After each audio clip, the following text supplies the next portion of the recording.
don't think so I'll be in a position to handle questions. So please excuse me for this. Okay, so the paper which she has entitled is as Philosophical Exploration of the Theories of Representation in the Writings of Schopenhauer, with reference to the concepts of Maya and Nirvana in Advaita Vedanta and Buddhism. Philosophy at the time of crisis, when God is dead and the darkness of nihilism prevails all around.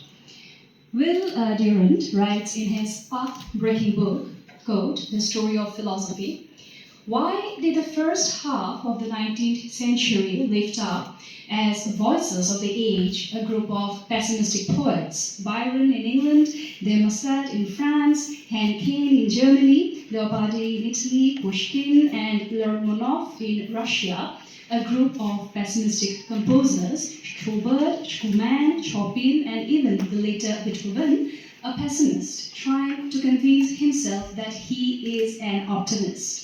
And above all, a profoundly pessimistic philosopher, Arthur Schopenhauer, and that great anthology of U, The World as Will and Idea, that appeared in 1880. It was the age of Holy Alliance. Waterloo had been fought, the revolution was dead, and the sun of the revolution was rotting on a rock in a distant sea.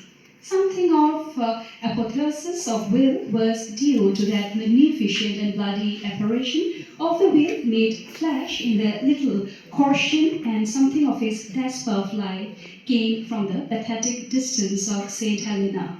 Will defeated at last, and dark death, the only victor of all the worlds.